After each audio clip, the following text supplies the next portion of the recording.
നമസ്കാരം. മലയാളി വാർത്തയിലേക്ക് സ്വാഗതം. ഇസ്രായേൽ സേനയ്ക്ക് നേരെ ഹമാസ് റോക്കറ്റ് ആക്രമണം നടത്തിയെന്നാരോപിച്ച് വടക്കൻ ഗാസയിലെ ബെയ്ത് ഹാനൂൻ നഗരത്തിലെ മുഴുവൻ ആളുകളോടും ഒഴിഞ്ഞു പോകാൻ ആവശ്യപ്പെട്ട് ഇസ്രായേൽ സേന. എന്നാൽ ആരോപണം ഹമാസ് നിഷേധിച്ചു.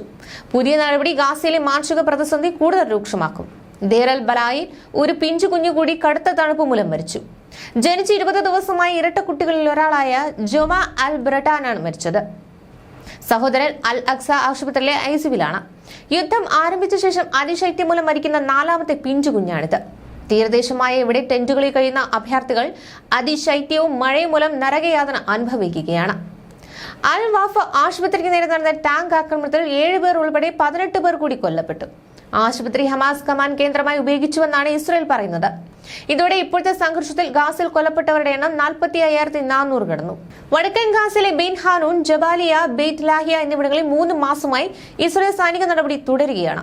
പിടിച്ചെടുത്ത പ്രദേശങ്ങളിലെ മുഴുവൻ കെട്ടിടങ്ങളും ഇടിച്ചു നിരത്തിയത് ഗാസ സൈനിക നടപടിക്ക് ശേഷവും ഇവിടം കരുതൽ മേഖലയെ സൂക്ഷിക്കാനാണോ എന്ന സംശയം ശക്തമാക്കി.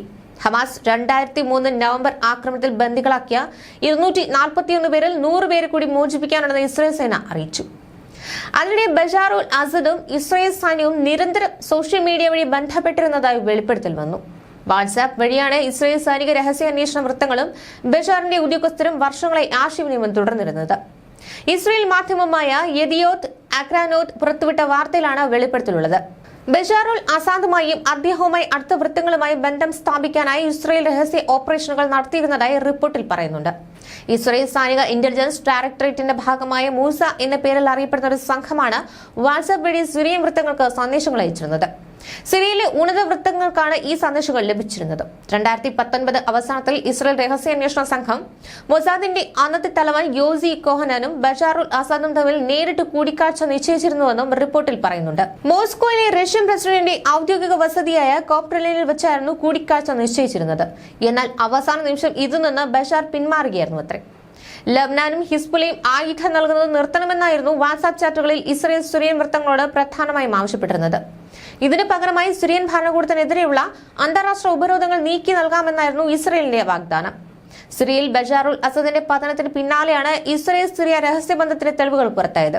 ഇതുവരെയും അതീവ രഹസ്യ സ്വഭാവത്തോടെ സൂക്ഷിച്ച വിവരങ്ങൾ സിറിയയിൽ വിമത സംഘം അധികാരം പിടിച്ചെടുത്തതോടെയാണ് വെളിച്ചത്തിൽ വരുന്നത്. ഈ ആശയവിനിമയങ്ങളുടെ പകർപ്പുകൾ സൂക്ഷിച്ചു വെച്ചിരുന്ന ദമാസ്കസിലെ ഇന്റലിജൻസ് ആസ്ഥാനം വിമതർ പിടിച്ചെടുത്തിരുന്നു. ഇതിന് പിന്നാലെയാണ് വാട്സാപ്പ് മെസ്സേജുകൾ പുറത്തുവിട്ടത്. ഭീഷണി സ്വരമുള്ളതും അനുനയ സ്വഭാവമുള്ളതുമെല്ലാം പുറത്തുവന്ന മെസ്സേജുകളിൽ വ്യക്തമാണ്. ഹിസ്ബുള്ളയുമായി ഉൾപ്പെടുന്ന ആയുധ ഇടപാടുകൾ നടത്തുന്ന കപ്പലുകൾ ആക്രമിക്കുമെന്ന് ഇസ്രായേൽ ഭീഷണിപ്പെടുത്തിയിരുന്നു.